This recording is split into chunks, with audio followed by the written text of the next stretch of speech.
नमस्कार विद्यार्थियों, श्रीमती मौरी देवी तापड़िया कन्या महाविद्यालय जसवंतगढ़ के YouTube चैनल पर एक बार पुनः मैं आपका हार्दिक स्वागत और अभिनंदन करता हूं। मैं प्रवक्ता चंद्र प्रकाश गुर्जर। आज की क्लास हमारी जो BA प्रथम वर्ष के छात्रों हेतु इतिहास विषय की होगी। इतिहास विषय के दौरान हम जो आपका जो चैप्टर है पूरा पाषाण कालीन युग प्रागैतिहासिक भारत उसको पढ़ रहे हैं। पूरा पाषाण काल एज के दौरान हमने जो भौगोलिक विभाजन किया था भारत के कौन कौन से क्षेत्रों में पूरा पाषाण कालीन अवशेष और औजार प्राप्त होते हैं, उसके तहत अगर बात की जाए तो आज हम दक्षिण भारत को पढ़ने वाले हैं। उससे पहले बात की जाए तो उत्तर भारत को, पूर्वी भारत को, पश्चिमी भारत को और मध्य भारत को हमने पढ़ लिया। अगर उत्तर भारत की बात की जाए तो सोन घाटी सभ्यता है, जो सोआ सभ्यता, प्राग सोआ सभ्यता को हमने पढ़ लिया। और पश्चिमी भारत की बात की जाए तो उसके तहत राजस्थान में आने वाली सभ्यताएं और गुजरात में आने वाली सभ्यताओं को, सौराष्ट्र में आने वाली सभ्यताओं को हमने पढ़ा है। और पूर्वी भारत की बात की जाए तो पूर्वी भारत के तहत हमने आसाम, बंगाल, बिहार और उड़ीसा के क्षेत्रों को पढ़ा। उसके पश्चात हमने मध्य भारत को, जिसमें मध्य प्रदेश और आधुनिक महाराष्ट्र के बारे में हमने पढ़ा। अब बात करते हैं आज हम दक्षिण भारत की। दक्षिण भारत में देखा जाए तो पूरा पाषाण कालीन मानव के अस्तित्व का आभास कैसे होता है और पूरा पाषाण कालीन मानव के द्वारा प्रयोग किए गए औजारों और अवशेषों के बारे में हमें कौन कौन सी जगहों से जानकारी प्राप्त होती है, उसके बारे में हम आज अध्ययन करेंगे। कई इतिहासकारों और विद्वानों का ये भी कहना है कि जो आदि मानव का अस्तित्व पहले दक्षिण भारत में पाया गया था और दक्षिण भारत से ही वह धीरे धीरे उत्तर भारत की तरफ आया। लेकिन कुछ विद्वान इतिहासकार ये मानते हैं कि उत्तर भारत से प्रव्रजन करते हुए जो आदि मानव दक्षिण भारत की तरफ गया था। तो आज जो दक्षिण भारत है उसमें मिलने वाली जो पूरा पाषाण कालीन युग से संबंधित जो साइट्स है, स्थल से, जहाँ से अपने को विशेष जो इस एज से संबंधित टूल्स, उपकरण प्राप्त होते हैं और कुछ अवशेष प्राप्त होते हैं जिनसे हमें जो पूरा पाषाण कालीन युग की जानकारी मिलती है। तो दक्षिण भारत में अगर बात की जाए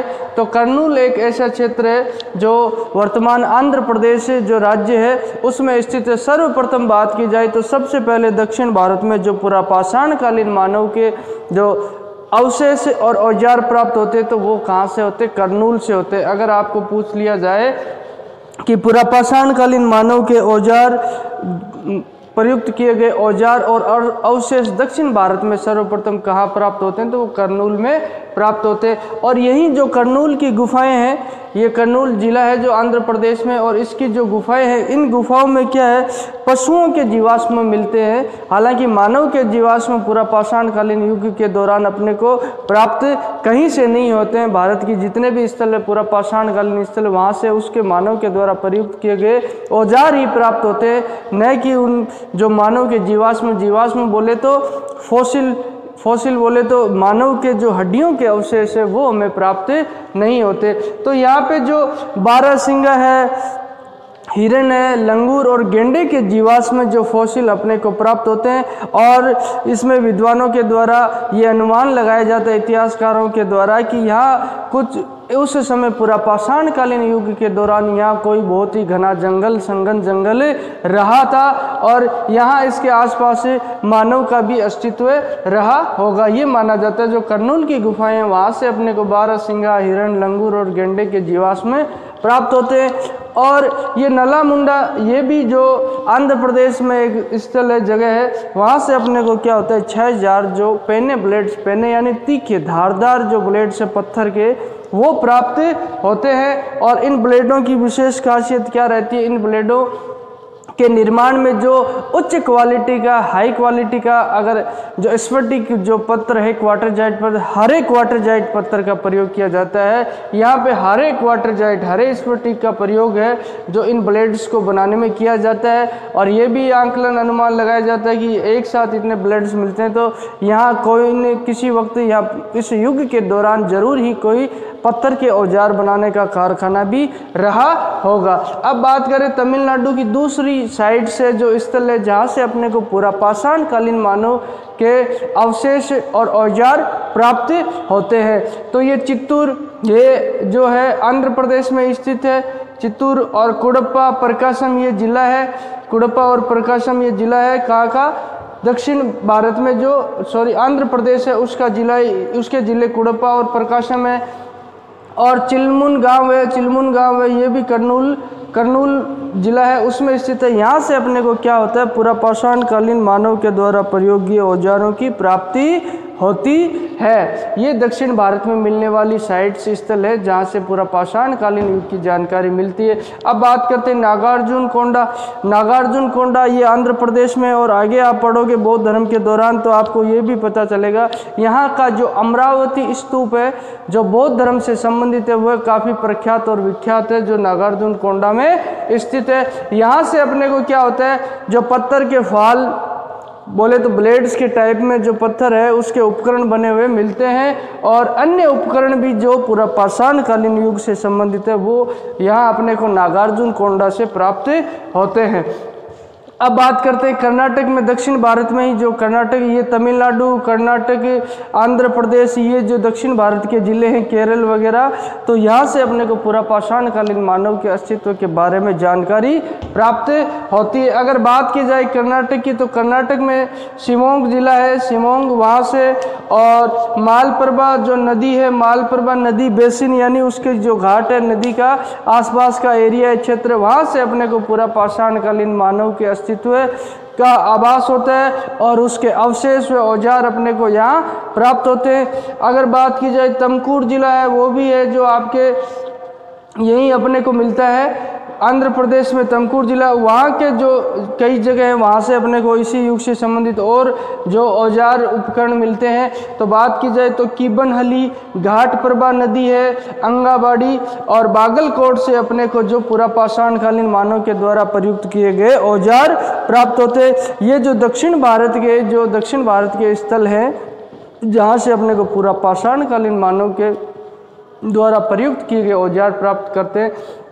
ये शब्द थोड़े कठिन है, जो अपने बात की जाए हिंदी भाषी लोगों की, उत्तर भारत के लोगों को, तो ये इनका उच्चारण थोड़ा कठिन देता है, लेकिन आप इसको क्या बार बार इसका उच्चारण करेंगे और अभ्यास करेंगे तो ये शब्द आपको नाम जो याद हो जाएंगे। अब बात करते हैं बेल्लारी जो है, बेल्लारी अपने को कर्नाटक में स्थित है, बेल्लारी जिला है जो कर्नाटक है, उसमें बेल्लारी में जो निट्टूर, इसे नित्तूर भी कहते हैं और निट्टूर भी कहा जाता है, तुंगभद्रा नदी तट पर अपने को क्या है, पूरा पाषाण कालीन मानव के अस्तित्व के संबंधित जो भी है अवशेष अपने को यहाँ प्राप्त होते हैं। अगर बात की जाए तो यहीं कर्नाटक में जो गुलबर्गा, बीजापुर और बेल्लारी में यहाँ सिर्फ पूरा पाषाण कालीन मानव से संबंधित ही औजार नहीं मिलते हैं, अपने को मध्य पाषाण कालीन जो मेसोलिथिक एज है इसके बारे में हम आगे पढ़ने वाले हैं, उससे संबंधित मानव द्वारा प्रयुक्त किए गए औजार भी अपने को यहाँ प्राप्त होते हैं। अब बात करते हैं जो कर्नाटक में हुरंगी नाला क्षेत्र है, सोरनापुर, दोआब यानी जो दो नदियों के बीच का क्षेत्र, जैसे गंगा यमुना दोआब अपन कहते हैं उत्तर भारत में,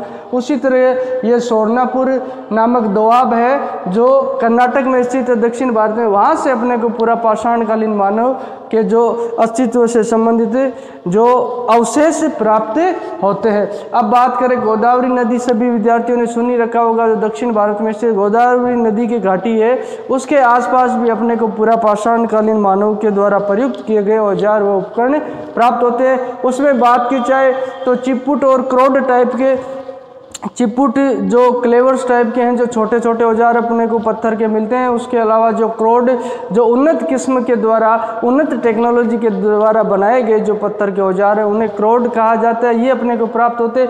ये हल्के औजार ही अपने को गोदावरी नदी घाटी से प्राप्त होते हैं। यहाँ अपने को भारी औजार जैसे हस्तकुटार है, हैंडेक्स देखने को प्राप्त नहीं होती। पूरा पाषाण कालीन युग से संबंधित गोदावरी घाटी की बात की जाए। और अब बात करते हैं मद्रास हस्तकुटार की। दक्षिण भारत में जो हस्तकुटार अपने को प्राप्त होती है पूरा पाषाण कालीन युग से, उस हस्तकुटार की बात की जाए तो वो विशेष तरीके से, और उसमें वहाँ मिलने वाली सभी हस्तकुटारों में एक रूपता पाई गई, समान रूप से विशेष तरीके से वो निर्मित की गई है। इसीलिए मद्रास से मिलने वाली, दक्षिण भारत से मिलने वाली कुठार को जो हस्तकुटार है जिसे हैंडेक्स कहते हैं अपने को, उसको क्या नाम दिया गया, मद्रास हस्तकुटार नाम दे दिया। विशेष तरीके द्वारा बनाए जाने के कारण उसे विशेष पहचान या मद्रास हस्तकुटार के नाम से दी जाती है। और इसी विशेष प्रणाली को जो हस्त कुठार बनाने की विशेष प्रणाली दक्षिण भारत में प्रयुक्त होती थी इस युग के दौरान, उसे जो एक इतिहासकार है श्री BD कृष्णा स्वामी के द्वारा मद्रास इंडस्ट्रीज नाम दे दिया जाता है। मद्रास इंडस्ट्री से तात्पर्य दक्षिण भारत में जो मिलने वाली हस्त कुठारों से है, क्योंकि वह विशिष्ट तरीके से निर्मित होती है और उनमें ज़बरदस्त एक रूपता और समानता देखने को मिलती है। अब बात करते हैं दक्षिण भारत में जो मिलने वाली अतिरिक्त साइट है, अन्य और साइट स्थल है जहाँ से भी अपने को पूरा पाषाण कालीन युग से संबंधित औजार मिलते हैं। ये जो इतनी साइट्स मिलती है, इनमें क्या क्या चीज़ें इतनी ज़्यादा गहनता से अपने को अध्ययन करने की आवश्यकता नहीं है यहाँ पे। हालांकि इनमें कई विशेष उपकरण कहाँ से मिलते हैं वैसी बात तो वो भी बातें अगर गहन अध्ययन किया जाए, लेकिन ये इतनी आवश्यकता यहाँ पे नहीं है अपने को। और इनके एक मूल रूप से देखा जाए तो अपने को नाम जो फैक्ट के रूप में, तथ्य के रूप में याद रखने होंगे। अगर बात की जाए अदर साइट्स की तो अतिरपक्कम, इसे अतिरामपक्कम भी कहा जाता है, अतिरपक्कम भी कहा जाता है। ये जो तमिलनाडु से अपने को यहीं से भी खूब जो पूरा पाषाण कालीन युग के औजार मिलते हैं। गुडियम की गुफाएं हैं तमिलनाडु में, मदुरा तमिलनाडु में, तिरुचिनापल्ली तमिलनाडु में, उत्तरी दक्षिणी अर्काट है ये कर्नाटक में, चिंगलपट, चित्तूर, कुडप्पा, अनंतपुर, बेल्लारी जो कर्नाटक में, नेल्लोर है। यहाँ से अपने को क्या होता है, पूरा पाषाण कालीन मानव के द्वारा प्रयोग किए गए औजार प्राप्त होते, पूरा पाषाण कालीन युग से संबंधित अवशेष अपने को प्राप्त होते। दक्षिण भारत की ये साइट्स मुख्य रूप से देखी जाती है। अब बात करते हैं, अगर आपके जो क्वेश्चन पेपर में देखा जाए तो इनमें से कोई भारी क्वेश्चन, बड़ा क्वेश्चन नहीं आने वाला है। कोई हो सकता है ऑब्जेक्टिव टाइप में ऐसे क्वेश्चन आ जाए तो वो सिलेबस के अकॉर्डिंग। तो ये जो दक्षिण भारत में मिलने वाले जो पूरा पाषाण कालीन युग से संबंधित स्थल है उनके बारे में हमने जाना। अब बात करते हैं जो सिंधु घाटी गंगा मैदान है उसको छोड़कर, कहते हैं सिंधु गंगा मैदान, उसको छोड़कर संपूर्ण जो भारत है वहाँ कहीं ना कहीं कोई ना कोई जगह है जो पूरा पाषाण कालीन युग से संबंधित मानव के अवशेष अपने को साक्ष्य प्राप्त होते हैं। जो गंगा, सिंधु और गंगा का मैदान है वहाँ से अपने को पूरा पाषाण कालीन युग के मानव के अवशेष प्राप्त नहीं होते। इससे यही अनुमान लगाया जाए उस समय पूरा पाषाण काल युग के दौरान इस क्षेत्र में मानव का अस्तित्व देखने को नहीं मिलता है, लेकिन पूरे भारत से मिलते अपने को। अगर बात की जाए तो जीवाश्म की, जो पूरा पाषाण कालीन युग से संबंधित 1 लाख वर्ष पूर्व की जो बात है उससे संबंधित उस समय के दौरान मानव का जीवाश्म अपने को यहाँ प्राप्त नहीं, और मानव की जो हड्डियों के अवशेष अपने को प्राप्त नहीं होते। अगर वो प्राप्त होते तो अपने को यह जो आसानी होती इसमें अनुमान लगाने में कि मानव किस तरह की मानव प्रजाति उस वक्त रही होगी और आदि मानव का जो निवास स्थल कहाँ रहा होगा, दक्षिण भारत में सर्वप्रथम रहा होगा या उत्तर भारत में सर्वप्रथम रहा होगा। जीवाश्म अगर बात पूछा जाए, अगर आपसे कहीं भी कंपटीशन एग्जाम में कहीं भी पूछा जाए तो पूरा पाषाण कालीन युग से संबंधित मानव का जीवाश्म फॉसिल अपने को यानी हड्डियों जो है उसको हड्डियाँ अपने को कहीं प्राप्त नहीं होती है।